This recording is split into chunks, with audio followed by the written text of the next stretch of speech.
अस्सलाम वालेकुम नाजरीन। तारीख़ के औराक में कई ऐसी शख्सियात दफन हैं जिनकी ज़िंदगी किसी दास्तान से कम नहीं।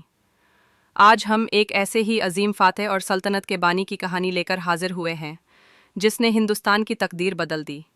ज़हीरुद्दीन मोहम्मद बाबर। बाबर, जिसका पूरा नाम ज़हीरुद्दीन मोहम्मद बाबर था, 14 फरवरी 1483 को मौजूदा उज़्बेकिस्तान के शहर अंदिजान, फ़रगाना में पैदा हुआ। वो नस्लन तैमूर लैंक और चंगेज़ खान दोनों से ताल्लुक़ रखता था। गोया उसकी रगों में फ़ातहीन का खून दौड़ रहा था।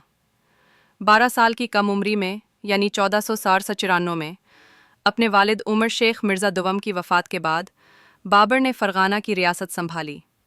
उसका इब्तदाई दौर बड़ा कठिन था। वस्ती एशिया में उसे उज़्बकों के ख़िलाफ़ सख्त जिद्दोजहद करनी पड़ी।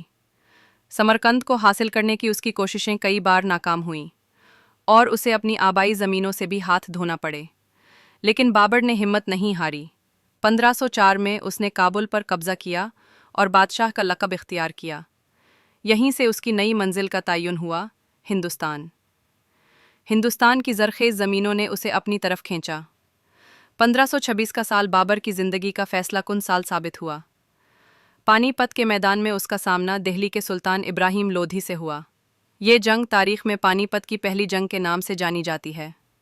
बाबर की शानदार अस्करी हिकमत अमली और तोप खाने के मौसर इस्तेमाल ने इसे फ़ैसलाकुन फ़तह दिलाई। इस फ़तह ने हिंदुस्तान में मुग़लिया सल्तनत की बुनियाद रखी। पानीपत की फ़तह के बाद भी बाबर की जद्दोजहद जारी रही। इसने 1527 में राणा सांगा जैसे ताकतवर हरीफ को खनवा के मकाम पर शिकस्त दी और फिर 1519 में घाघरा की लड़ाई में अफ़गानों को भी हराया। यूँ उसने हिंदुस्तान में अपनी सल्तनत को मजबूती से कायम किया।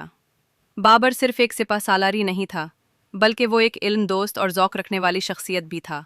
इसे शायरी, बाग़बानी और अदब से गहरा लगाव था। उसकी खुद नविश्त सवाने उमरी बाबरनामा या तज़क बाबरी एक शाहकार है। ये किताब उसकी ज़िंदगी, फुतूहात और उन इलाक़ों के मुशाहिदात का इहाता करती है जहाँ वो गया। इस किताब से हमें इस दौर के समाजी व सक़ाफ़ती हालात के बारे में कीमती मालूमात मिलती हैं। बाबर ने 26 दिसंबर 1530 को आगरा में वफ़ात पाई। इसे पहले आगरा में दफन किया गया, लेकिन बाद अज़ां इसकी ख्वाहिश के मुताबिक इसके जसद